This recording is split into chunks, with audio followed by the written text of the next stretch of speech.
ദേവിയെ എനിക്കിഷ്ട. പെണ്ണിയൊതുക്കല് കഴിഞ്ഞു. ഇനി ദേവിയുടെ സമ്മതം അറിഞ്ഞാ മതി. എന്താന്നും മിണ്ടാത്തത്? എന്നെ ഇഷ്ടമല്ലേ? ദേവിയോടാണ് ചോദിക്കുന്നത് എന്നെ ഇഷ്ടമല്ലേ എന്ന്. എന്തെങ്കിലും ഒന്ന് പറയൂ. ആഹാ, പറയില്ല അല്ലേ? എന്നാ ഇതിന് എന്തെങ്കിലും ഒരു മറുപടി കിട്ടിയിട്ടേ ശബരി പോകുന്നുള്ളൂ.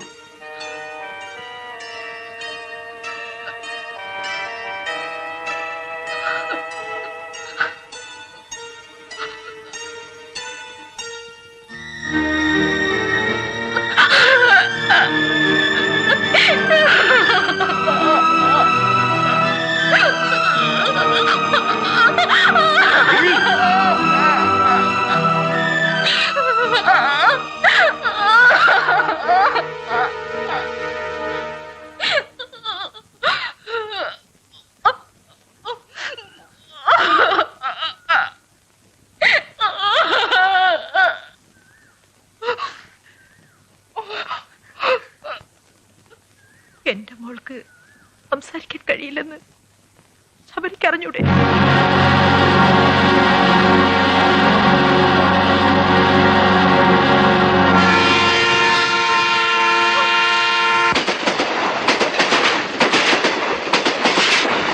അപ്പോഴോ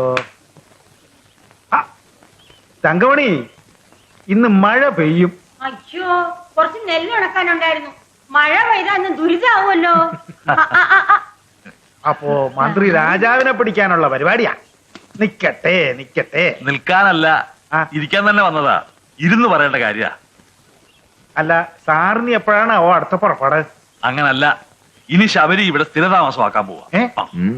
അപ്പൊ സാധാരണ മഴയല്ല, പെരുമഴ തന്നെ പെയ്യും. ചേച്ചി, മാഷേ, മുഖവരയില്ലാതെ വിഷയത്തിലേക്ക് കിടക്കാം. ശേഖർജിയുടെ കൂടെ കൂടി ഇവൻ വഷളായി എന്നാണല്ലോ നിങ്ങളുടെയൊക്കെ ധാരണ. എന്നാൽ വിദ്യാഭ്യാസവും സൗന്ദര്യവും തറവാടിത്തവുമുള്ള ഒരു പെൺകുട്ടിയെ ഇവൻ കണ്ടുവച്ചിട്ടുണ്ട്. നമുക്കതൊക്കെ നടത്തി കൊടുത്താൽ എന്താ? ശേഖർജിക്കും അവനും ഇഷ്ടപ്പെട്ടെങ്കിൽ പിന്നെ ഞങ്ങളോട് എന്തിനാ പ്രത്യേകിച്ച് ആലോചിക്കണേ? പക്ഷേ കുട്ടി ആരാണെന്ന് അറിയണ്ടേ? ഒക്കെ തീരുമാനിച്ച സ്ഥിതിക്ക് നീവ് കുട്ടി ഏതായാലും എന്താ? അങ്ങനല്ല, അറിയണം.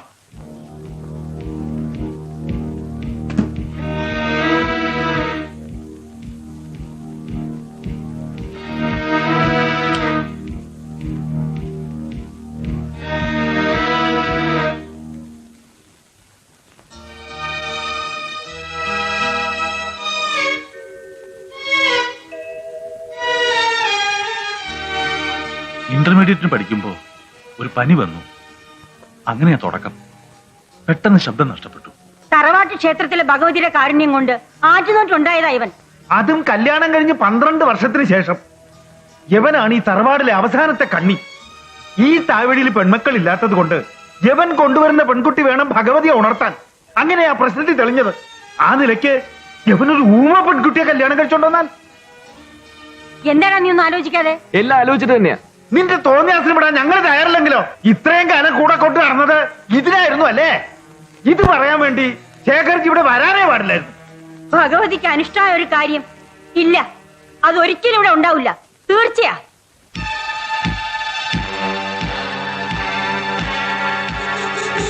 ചേരട്ടാ, ചേരട്ടാ, എന്തു പറ്റി ചേരട്ടാ? ചേരട്ടാ,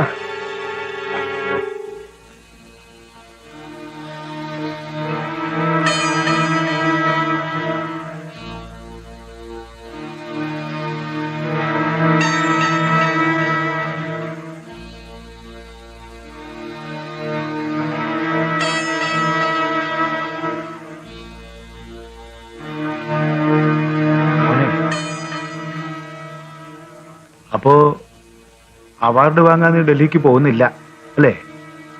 ഇല്ല.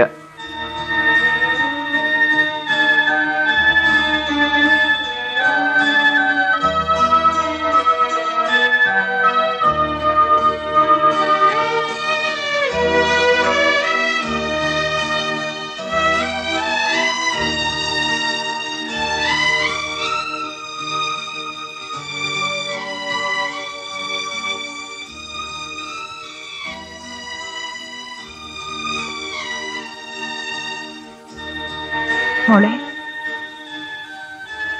വരും മോളെ, അച്ഛൻ കാത്തിരിക്കുന്നു, ഊണ് കഴിക്കാം.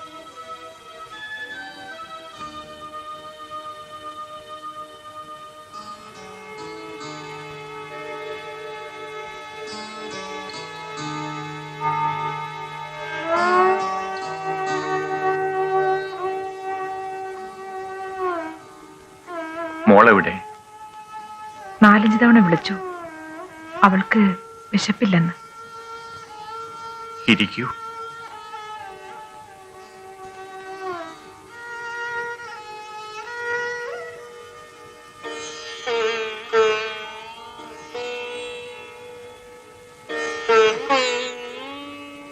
അവളെ പറഞ്ഞിട്ട് കാര്യമില്ല.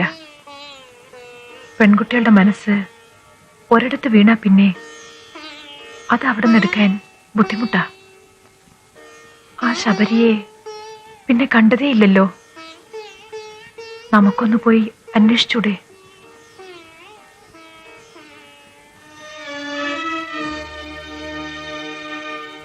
സ്വന്തം പ്രശ്നങ്ങൾ എല്ലാവർക്കും ദുരിതം തന്നെയാണ്. എന്നാൽ എല്ലാവരുടെ ദുഃഖങ്ങളും ഒരിടത്ത് കൂട്ടിയിട്ട് ഇഷ്ടമുള്ളവൻ തിരഞ്ഞെടുക്കാൻ പറഞ്ഞാൽ നമ്മളെടുക്കുക നമ്മുടെ സ്വന്തം ദുഃഖങ്ങൾ തന്നെയായിരിക്കും.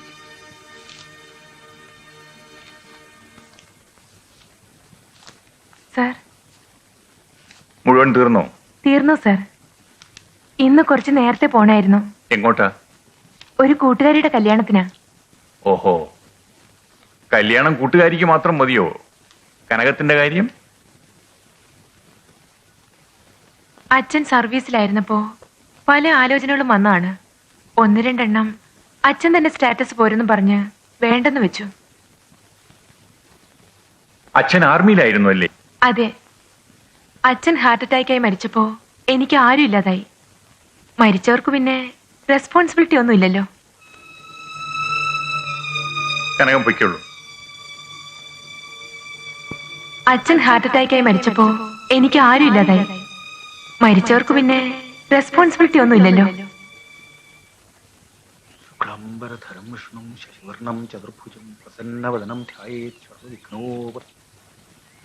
കുട്ടിശങ്കര, ഓർക്കുന്നില്ലല്ലേ പഴയ രാജശേഖരൻ? രാജനോ?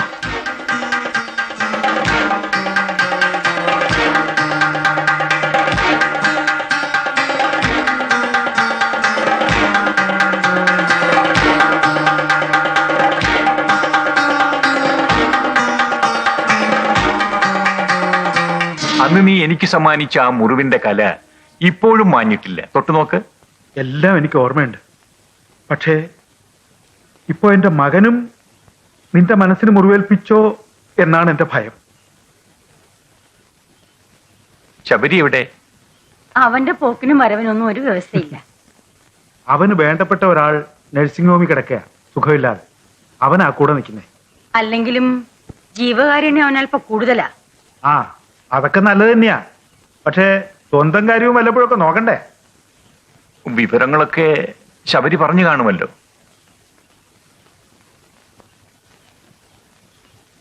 ഉവ്വ് പറഞ്ഞു. രാജശേഖരൻ മറ്റൊന്നും വിചാരിക്കരുത്. ശബരിയുടെ ഒരാഗ്രഹത്തിന് ഞാൻ ഇന്നുവരെ എതിര് നിന്നിട്ടില്ല. പക്ഷേ ഇത് ഭരദേവതയുടെ കാര്യമാണ്. ഭഗവതിയെ വിളിച്ചുണർത്തേണ്ടത് ശബരി കൊണ്ടുവരുന്ന പെൺകുട്ടിയാണ്. ആ നിലയ്ക്ക് അതിന് കഴിവില്ലാത്ത ഒരു പെൺകുട്ടിയെ നമ്മുടെ സ്നേഹബന്ധം ഇങ്ങനെ തന്നെ തുടരട്ടെ. അതിൽ കൂടുതലൊന്നും തൽക്കാലം നമ്മൾ ആഗ്രഹിക്കണ്ട. സാരമില്ല, എനിക്ക് മനസ്സിലായി. വളരെ കാലത്തിന് ശേഷം കുട്ടിശങ്കനെ ഒന്ന് കാണാനെങ്കിലും സാധിച്ചില്ല. അത് തന്നെ വലിയ ഭാഗ്യം. ഞാൻ വരട്ടെ. മറ്റൊന്നും തോന്നരുത്. ഭഗവതിയുടെ കാര്യമായതുകൊണ്ടാ.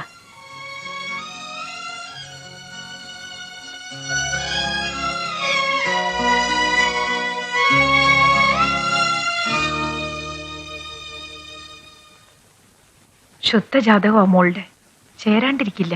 ജാതക്കുറുമ്പിന് തരിക. ഇപ്പൊ തന്നെ അവിടെ ചെന്ന് ഇതൊന്ന് ഒത്തുനോക്കി രാത്രിക്ക് മുമ്പ് രണ്ടാമെന്ന് അറിയിക്കാം. കുറിപ്പ് പറയുന്നത് കേൾക്കുമ്പോ തെറ്റില്ലെന്ന് എനിക്കും തോന്നുന്നു. കല്യാണക്കാര്യത്തിൽ എങ്ങനെ നടക്കു വീഴുകയെന്ന് ആർക്കും പറയാൻ പറ്റില്ല. ഇതിപ്പോ ഭാഗ്യത്തിന് എല്ലാം കൂടെ ഒത്തുവന്നിരിക്കുക. പിന്നെ നമ്മുടെ കുട്ടിക്ക് വലിയൊരു വീക്ക്നെസ്സും ഉണ്ടല്ലോ. അവരുടെ ഭാഗത്ത് സമ്മതാണ്. അതേതായാലും കുറിപ്പ് സാധിച്ചെടുത്തു. ഇനി കുട്ടിയുടെ സ്വഭാവം മാത്രമേ അവർക്ക് നോട്ടുള്ളൂ. ഈശ്വരൻ സഹായിച്ച് എന്നാ ഇറങ്ങട്ടെ. ആ കുറുപ്പ് ഇപ്പൊ കൊണ്ടുവന്നിരിക്കുന്ന ആലോചന എല്ലാം കൊണ്ടും നല്ലതാ. എന്തോ എന്റെ മനസ്സ് പറയുന്നു ഇത് നടക്കുമെന്ന്. ശേഖരി അധികം സംസാരിക്കരുത്, വിശ്രമിക്കൂ. ഞാൻ ഇടയ്ക്കിടയ്ക്ക് വരാം. ശബരി വന്നാ പറയൂ എന്നെ ഒന്ന് വിളിക്കണമെന്ന്. എന്നാ ഞാൻ വരട്ടെ. ശരി.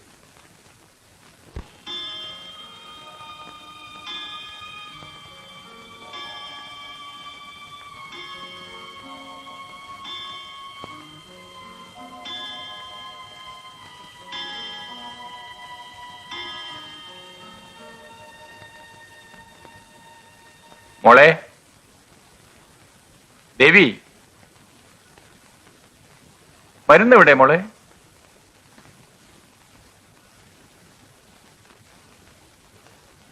എന്താ മോളെ, അച്ഛന് മരുന്ന് തരാനും മറന്നുപോയോ?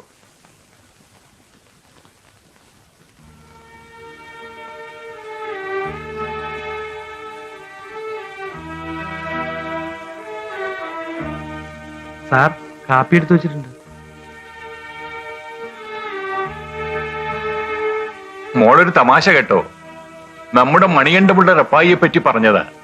റപ്പായി പണ്ട് ഒരു വലിയ നായാട്ട് വിദഗ്ധനായിരുന്നത്രേ.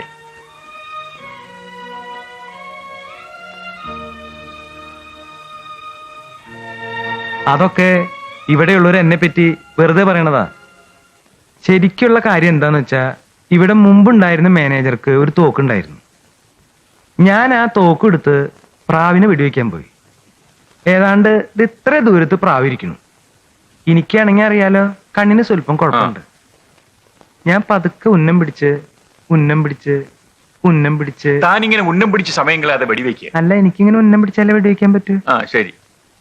ഉന്നം പിടിച്ച് ഞാൻ ഏതാണ്ട് പ്രാവിന്റെ അടുത്ത് വരെ എത്തി.